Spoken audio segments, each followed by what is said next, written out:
STEM 7.5 now utilises multiple processor cores to run models and to run scenarios, and if you're using template replication, it also uses multiple cores to do the generation of the different replicated versions of the model. In actual fact, getting the computer to use all of the available cores is just a question of how you set up the execution, and that's actually the easy part of it. Where the work comes is in terms of how you coordinate the scheduling of all those disparate tasks, and also how you bring together all of the progress reporting of the individual tasks and how you coordinate any error feedback so that you as the user only get one thing to look at rather than a whole bunch of things confusingly happening in parallel, which really wouldn't be desirable. So when you run a model which has scenarios, the first thing that has to happen is you take your working model, and it contains some dimensions with parameters, and it has variants that provide the different values for those parameters.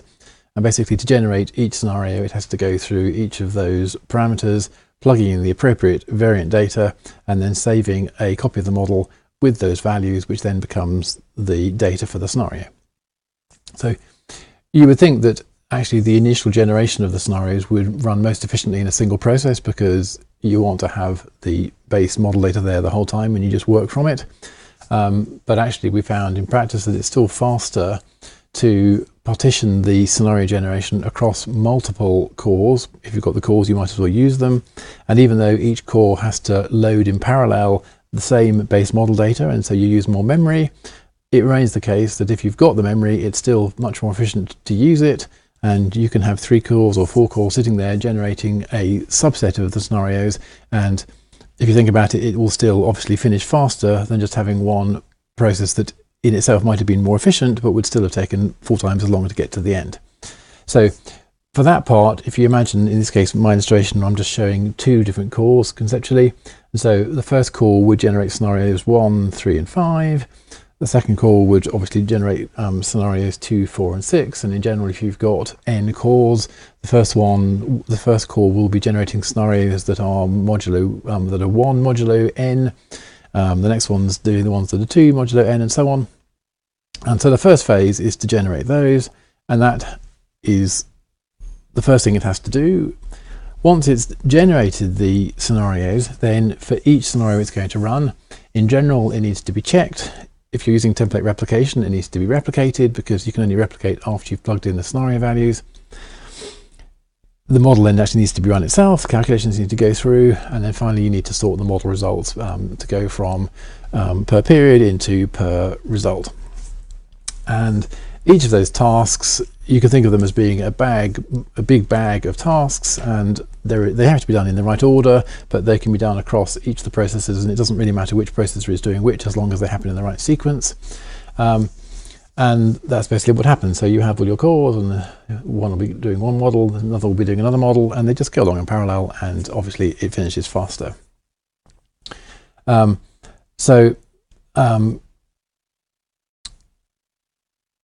There has always been a hidden STEM core process which coordinates the running of scenarios, and so it has just got cleverer now. And so the first part of what it has to do is it has to determine the desired sequence and the chaining between the different tasks, meaning knowing when it's finished checking a model, then it can replicate it, and when it's replicated, then it can run. So it execs something off, waits for it to come back, and then it knows what it has to do next. And it's coordinating, picking each of those tasks from the big bag and allocating them across the cores. You don't need to know, but it all works. So the scheduling is part of it, but the other important thing is to coordinate the progress reporting and any error feedback so that you just have a coordinated view of what's going on. So each individual task feeds back how far it's got with what it's doing, and the core scheduler simply aggregates the feedback from all those tasks, and it has its own idea of how far through the progress of the thing as a whole it is. And so you'll get a message, which I'll demonstrate in a minute, which shows you the progress overall as well as the progress with the current task, whatever it is. And for any reasonable size model, the individual tasks will go so quickly you'll never notice that bit, but what you will see if you have enough scenarios is the overall progress going from 0 up to 100% at the beginning. And the more subtle thing is if any of these processes encounters an error, and specifically with the checking of model data, in STEM 7.4, it was already the case that if you had an error with any of your scenarios, it would only tell you once. And so if there was a warning, it would give you the option for all of them either to carry on or to go back to the editor. If it was an error, it would simply tell you and you go back to the editor, and it would only tell you once. That was easy when they were all being done sequentially in one process. It's more complicated now, they're zooming along in parallel, but nevertheless it still works out how to do that, and so you'll still get just the one message if there are any errors or warnings in the data. There are a few obscure runtime conditions you can encounter specifically with the model run. For example, if a particular calculation encounters a divide by zero error because something in the model goes to zero as a quantity, which we obviously can't detect in advance, then those kinds of errors are designed to be thrown synchronously with the model run, so you have the choice as to whether to abandon the run or not. And so if you encounter one of those, you could potentially encounter up to 4 of them in parallel if you're running on 4 cores, because we won't be able to stop that happening. In practice, that's a very unlikely event, and so this is unlikely to be anything that annoys you. If we really thought it was a big problem, we could even change the way it was coded to feed all that information back to the core scheduler, but so far we don't think that's really worth the effort. So the overall aim is to speed up the process of running scenarios, and obviously it does that because if you've got 4 cores, it's more or less going to be 4 times faster than it was before. And also to make it easier to judge how long you have to wait until the results are going to be ready. So basically the overall progress report goes from 0 up to 100, and it goes there reasonably continuously. It's a bit of a imprecise science trying to estimate your exact progress, because some things naturally take longer than others depending on how complex the model is. So we don't guarantee that the progress from 0 to 100 will be exactly linear, and we certainly don't attempt to estimate how long there is remaining, but we certainly guarantee that the count from 0 to 100 never goes backwards. And so with a degree of familiarity, you'll soon get to know for a given model how long you think they're likely to go when you get to 80%. So at this point I'm going to switch across to the editor, because one thing I want to show you is there is an option. So you can go options parallel processing, and basically by default it doesn't limit the number of cores it's going to use, so it will use all the available cores on the machine. Just in case you're doing something else at the same time that is impacted by this, you can check this box and limit it to a certain number of, to a subset of the cores on the machine. And an obvious place where you might want to do that would be if you were running an eSTEM server, where you might want to leave at least 1 core free to actually handle the web requests whilst you're running STEM models in the background. Most users will never need to go here. Anyway, this is a model which has, as you can see, lots of variance across 2 dimensions. So it has a large scenario space. And if I go to the scenarios and sensitivities dialog, if I check force rerun to force it to rerun everything, and I check include working model, you can see there are all these scenarios.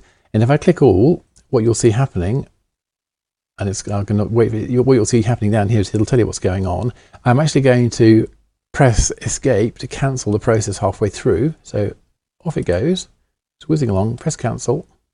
So it got up to 51%, and you can see that actually at that point, it was checking model, and it's scenario 17, which is called quarter/AP plus delay RP, whatever that means. And obviously I know what that means, but it's not relevant now. And it's just gone away, but it was saying that part of it was 100% complete, but at the beginning it was saying that the overall progress was 51%. So it was doing that particular task it just finished, but that task was one of approximately 4 tasks for each scenario, and it was, I say, roughly halfway through the whole thing. So if I do it again, I'll just let it run straight through.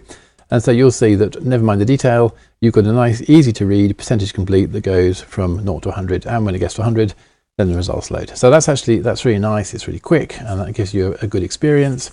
If you need to understand what's going on, if this ever goes wrong, we do provide a logging option for diagnostic purposes. And to enable that, what you probably spotted it already, there's a checkbox here where you can say log progress. And normally it won't show you the log because everything just works. There's no particular need to see the log, but it will specifically show you if anything causes the model run to fail, and it will also show you if you interrupt the model run. So if I do what I did just now again, so I'm going to click all, and then I'm going to press cancel halfway through, then at that point it actually pops up on the screen my error log. So the actual location of the log is almost of no interest. I'll tell you where it is anyway. So the actual error log is, it sits in, not here, it sits in my user folder, and then app data. You really don't want to know this. Local implied logic stem, and it's actually going to be in the folder for this model. So this is another subject altogether, but finally it's down here, and there is a log file here. And obviously what's more interesting is the log file itself. And basically it simply lists the date and the time down to the thousandth of a second when it starts and finishes each of the things it needs to do. So it has to compile the model to generate the scenarios, it has to check things, it has to run them, it has to sort the model results. And it does that for each of the different scenarios. And so there's lots of information here. And basically the only reason this file is useful is if something starts and doesn't, for whatever reason, finish. And most likely, if that ever happened, you'd simply copy this file and send it to us. So that's, I think, all you need to know about logging. And if I go back to my PowerPoint, so basically, overall, if all this works, it just means it'll be faster and easier to use, which is basically good news.